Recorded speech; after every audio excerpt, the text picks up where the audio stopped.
Olá, seja muito bem-vindo ao ContribuinteCast, o podcast do contribuinte. E eu, Ragélia Canavati, advogada tributarista, estou aqui para esclarecer todas as dúvidas que todo empreendedor tem quanto a Simples Nacional, prazos para adesão e, principalmente, existe uma solução para quem foi excluído do regime? Bem-vindo ao 4º episódio, vem comigo!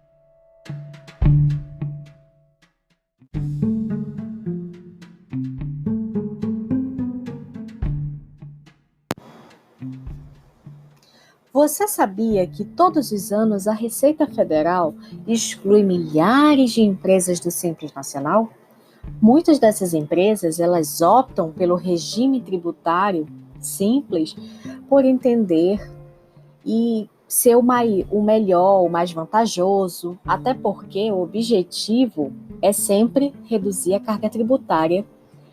E no caso do Simples, ainda tem a questão da redução da burocracia, porque o regime ele unifica o recolhimento de vários tributos e o pagamento de todos eles em uma única guia mensal. Essa guia ela se chama ADAIS, que nada mais é do que o documento de arrecadação do Simples Nacional. Beleza?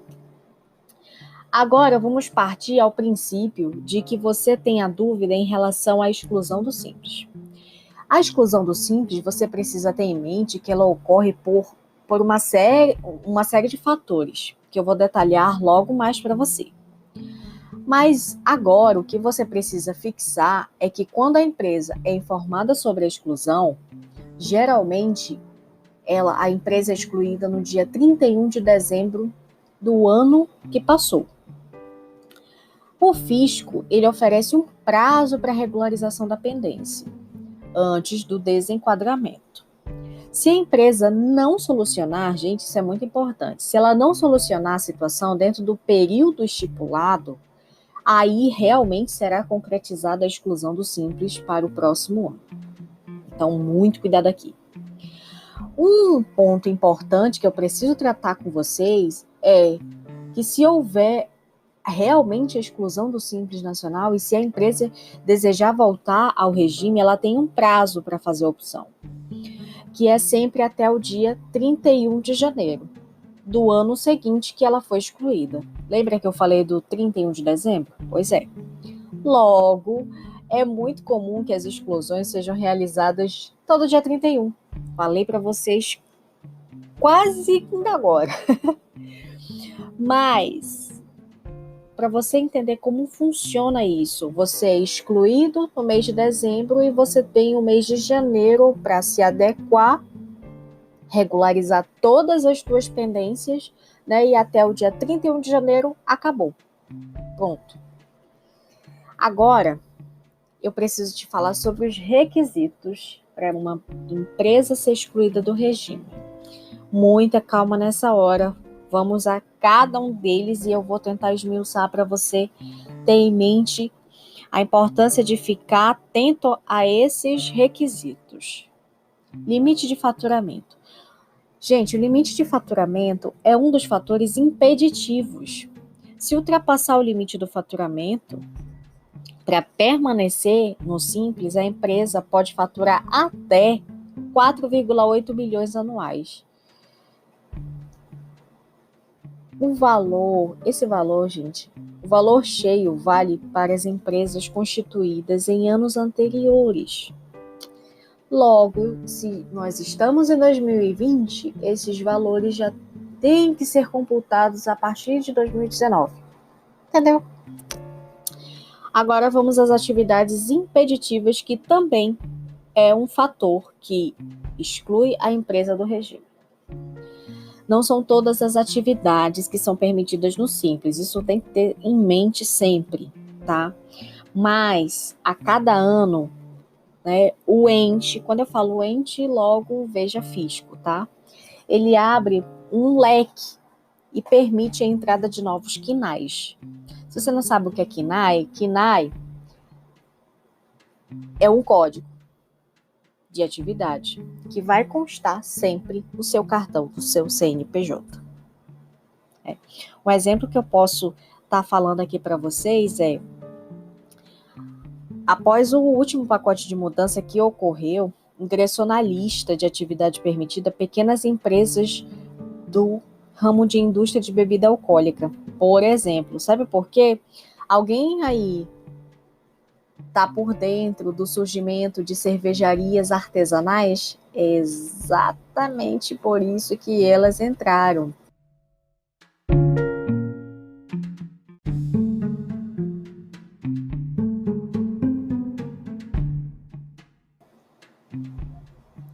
Um outro fator impeditivo que exclui muitas empresas do regime é o caso do sócio pessoa jurídica ou participação de uma pessoa jurídica na sociedade em que daquela empresa que está enquadrada no regime.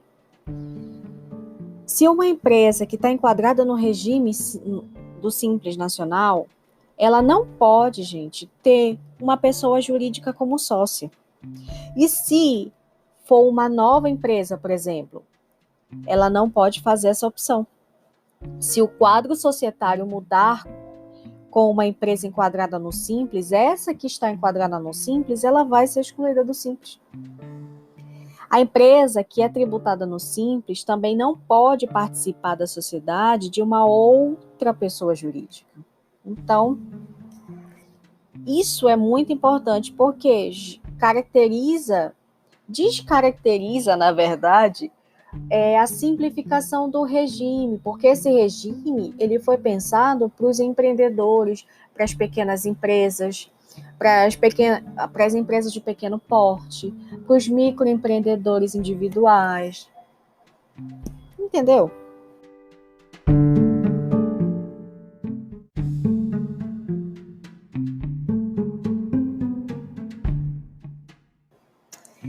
E é claro que eu deixei o fator impeditivo que mais exclui para o final, né? Que são as empresas que possuem dívidas. Gente, isso é muito importante. Para ser enquadrado no Simples, a empresa ela não pode estar em débito nem com o INSS e muito menos com a Receita Federal. Se houver alguma dívida, a empresa que já está no Simples, ela pode ser excluída também. O que a gente indica, o que é mais indicado, é procurar o parcelamento dos débitos para poder fazer a solicitação do enquadramento no regime. Agora, eu destaco aqui que antes de qualquer confissão de dívida que venha surgir com a adesão de parcelamento, por exemplo, procure sempre o advogado tributarista para que esse possa te orientar, até analisar se procede ou não as cobranças. Sempre é bom analisar o caso em concreto. Quando eu falo caso em concreto, gente, lembra, cada caso é um caso.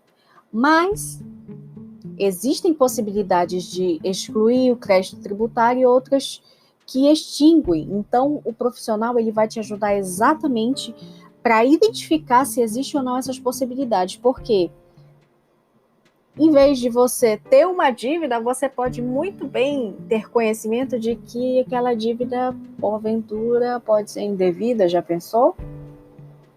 Pois é. Agora, voltando. Agora que eu te expliquei os motivos, você provavelmente já está se perguntando o que acontece quando a empresa foi excluída do Simples. Para que eu possa te responder essa tua indagação, é necessário que você tenha em mente que a maioria das empresas que saem do Simples Nacional, elas acabam optando pelo lucro presumido.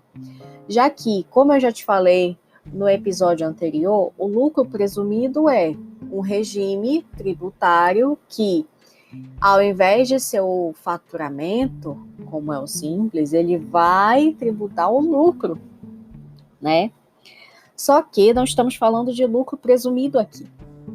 Então, muitas vezes isso acontece por uma adoção natural, são os casos em que você é acompanhado do advogado tributarista, ele analisa e te sugere um planejamento tributário. Agora, e também pode ser sem nenhum critério para avaliar, sabe? Justamente é isso que eu estou te falando, planejamento tributário. Agora, Uma das principais diferenças é em relação à folha de pagamento e à contribuição previdenciária patronal de 20%. Isso por si só já aumenta e onera o custo da empresa, que era optante pelo Simples Nacional e possui uma quantidade considerável de funcionários. Por exemplo, uma das principais diferenças é em relação à folha de pagamento. Então, frisa bem isso, tá? Um outro ponto que devemos observar e que eu te trago aqui é justamente a burocracia. A burocracia, você estava acostumado a fazer o recolhimento de 8 espécies de tributos em uma única guia. Aqui no lucro presumido, você saindo do Simples, você não vai ter mais isso.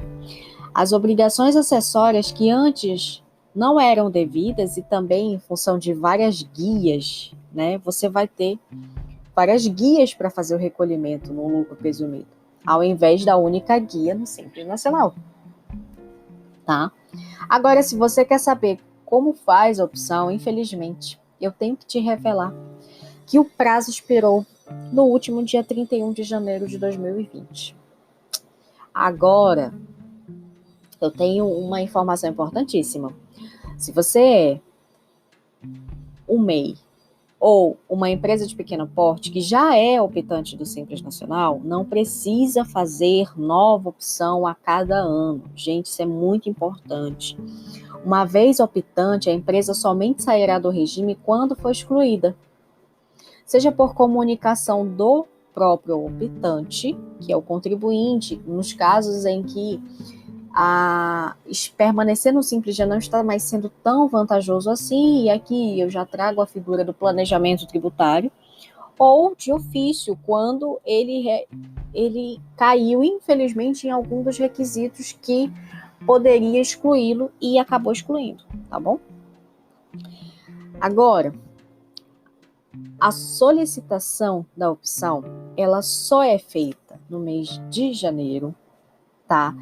E pela internet, no portal do Simples Nacional. E aqui eu vou te dar umas dicas. Entra no portal do Simples Nacional, acessa serviços, opções e solicitação de opção pelo Simples Nacional. Lá você vai poder acessar de duas formas. Através do código de acesso, se você não tiver o certificado digital da sua empresa, ou pelo certificado digital da empresa. E acessando, você deverá declarar a empresa, no caso, né? Você está representante da empresa, você deve declarar se vai ou não. Se não incorrer em qualquer hipótese impeditiva da opção, tá? Existem uma série de impedimentos de atividades, as atividades que as empresas exercem que são impeditivas para o regime, tá? Então, tem que verificar isso. E tem também, eu preciso te esclarecer que essa verificação ela é automática, tá? Se possui ou não pendências. Importante que eu te destaco aqui é que logo após você fazer a solicitação da opção, não havendo pendências com nenhum ente federado, e quando eu falo ente federado, já tenha em mente União, estados, municípios, ou o próprio Distrito Federal, que cumula tanto os impostos, os tributos estaduais e os tributos municipais, tá? A opção, se não tiver nenhuma pendência, ela vai ser deferida e você já vai ter acesso à certidão do deferimento. Agora, se tiver pendência, a tua opção vai ficar como em análise. É muito importante isso, em análise. Essa verificação ela é feita pela Receita Federal, tá? Pelos estados, Distrito Federal e município em conjunto. É tudo automático, gente. A empresa, ela não pode possuir pendências cadastrais, tá? Isso tem muito a ver com a forma da constituição da própria empresa. Por exemplo, a falta do pagamento do alvará influencia diretamente aqui, quando você vai fazer a opção pelo Simples, por exemplo, tá?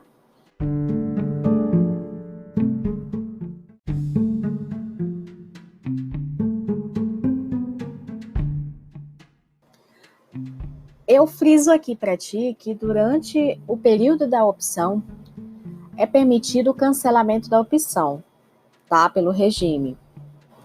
Agora, se ele já tiver sido deferido, você não pode cancelar a opção do regime do Simples Nacional. Esse cancelamento não é permitido para empresas em início de atividade também. Então, é importantíssimo, gente. Se liga, todas as empresas que desejarem optar pelo Simples, elas deverão ter inscrição no CNPJ, inscrição municipal, quando exigível, né? Nos casos de prestadores de serviço, vão ter inscrição municipal. Já para, e também a inscrição estadual, né? Quando exigida, e ela for exercer atividades sujeitas ao ICMS principalmente, tá? Agora, que a gente está falando de Simples, eu preciso frisar contigo a questão de prazo, tá? Ele é muito importante. Enquanto não vencido o prazo para a solicitação da opção, lembra, 31 de janeiro, tá? O contribuinte ele pode regularizar as pendências impeditivas para que ele possa fazer a opção e a adesão e se enquadrar no Simples Nacional, tá? Você, enquanto contribuinte, você pode acompanhar o andamento dessa tua opção. Isso é extremamente importante que você tenha em mente que você acompanhando a tua opção, você vai ter acesso principalmente a processamentos parciais e inclusive o resultado final da tua solicitação. Isso você pode fazer através da página do Simples Nacional, na aba Acompanhamento da formalização da opção pelo Simples Nacional, tá? Para a opção de empresas que já estão em atividade, durante o período de opção, vai ser realizado alguns processamentos parciais. De olho nas datas, dia 11 de janeiro de 2020 é o primeiro processamento. O segundo processamento, dia 18 de janeiro de 2020 e dia 25 de janeiro de 2020. São essas três datas de processamentos parciais, tá? Que tem como objetivo o deferimento das solicitações de empresas que inicialmente apresentaram alguma pendência, tá? Mas que se regularizarem antes desses prazos, tá certo? Caso o contribuinte não tenha regularizado parcialmente as pendências, elas serão apresentadas somente as que restarem, tá? Assim, a solicitação, ela poderá ser deferida antes do resultado final. Se em um dos processamentos parciais, se em uma dessas datas, por exemplo, já tiver sido regularizado, não constar em nenhuma pendência informada à Receita Federal, estados ou os municípios. Agora, muita atenção, estamos falando de prazos, estamos falando também de resultado final. Esse resultado final de todas essas apurações, ele vai ser divulgado dia 13 de fevereiro de 2020. Então, muita atenção. No dia 13 de fevereiro, provavelmente, você vai estar sabendo sobre o deferimento ou indeferimento, tá? No DTE-SN, que eu já vou te falar o que significa isso, tá? Agora, se no dia 13 de fevereiro de 2013, na hipótese, gente, isso foi uma hipótese, tá? Da opção pelo Simples Nacional ser indeferida, será expedido para ti um termo de indeferimento, tá? É muito importante esse termo de indeferimento para você, tá? Porque esse termo, ele submete o rito processual. Então, só com esse termo de deferimento é que você pode promover sua defesa, por exemplo. A Receita Federal, lembra que eu te falei do DTE? Ela vai usar o DTE, tá? Que está disponível no portal do Simples, para te enviar o termo de indeferimento da solicitação pela opção do Simples. Agora, muita atenção, gente. Você não recebe esse termo de indeferimento pelo correio. Você precisa acessar o DTE, que, para quem não sabe, significa domicílio tributário eletrônico, tá? Para isso é necessário que você tenha ou o código de acesso ou o certificado digital da empresa, tá? Agora, se você estiver regular e ainda assim não conseguiu o deferimento, lembra que eu te falei sobre a importância de você ter um advogado tributarista? Ele irá promover a sua defesa através da chamada contestação à opção indeferida, tá? Essa deve ser protocolada diretamente na administração tributária, em que foi apontado a irregularidade. Muito importante isso. Se foi alguma irregularidade com algum tributo federal, Receita Federal. Se foi irregularidade de cunho estadual, de competência do Estado, para o Estado. Distrito Federal sempre acumula Estado e município. Muita atenção com isso. E o município, se for alguma pendência relacionada a tributos municipais, tá? Essa é uma das primeiras opções, tá, gente, de defesa para quem está sendo excluído do Simples Nacional de forma indevida. Se liga, cabe lembrar que o julgamento costuma ser um pouquinho demorado. Então, você pode esperar ou você pode esperar, você precisa esperar. Você pode ser respondido em algumas semanas ou em alguns meses. Todavia, tem uma importante informação para te dar.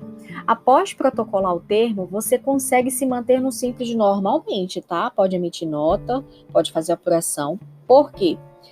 Quando se dá entrada em um processo administrativo fiscal, o mesmo tem o poder de suspender a exigibilidade do crédito. Ragélio, que foi que você acabou de me falar? Gente, você protocolou a sua defesa através de um processo administrativo fiscal. Todas aquelas cobranças que poderiam estar surgindo até você não vão estar, porque elas estão suspensas. Isso que significa suspender a exigibilidade do crédito. O crédito já existe, né? Só que ele está suspenso de ser exigido de você. Como é que ele vai ser exigido de mim? Com uma forma mais penalizada. Lembra que eu te falei sobre você está indo para um regime um pouquinho mais oneroso, um pouquinho mais burocrático, que é o lucro presumido? Pois é. Enquanto o teu processo administrativo fiscal ele não for julgado, você continua e permanece no Simples. Agora é muito importante isso, tá? Se sua solicitação, se o seu processo administrativo fiscal ele for indeferido, você vai pagar todos os impostos retroativos devidos e com suas respectivas multas. Então, muita atenção aqui, tá bom? E para finalizar, eu preciso de informar que, através do Simples, ele é um regime cuja a redução da carga tributária pode chegar em até 80%. Então, são muitas as vantagens desse regime tributário. Além de isenção de diversas contribuições, tá bom? Se liga. Informação importantíssima para você frisar na cachola. Quanto menor a empresa, maior vai ser o benefício dela estar optante pelo Simples Nacional. Agora, se a empresa... existem algumas empresas que estar no Simples Nacional pode não ser algo tão vantajoso assim. Por exemplo, elas estão faturando um valor expressivo, tá? Por isso, é sempre importante comparar, fazer simulações e ter a assessoria de um profissional que possa estar realizando para você o planejamento tributário, tá? Então, eu fico aqui nesse 4º episódio. Muito obrigada pela tua companhia e eu te encontro no próximo episódio. Tchau!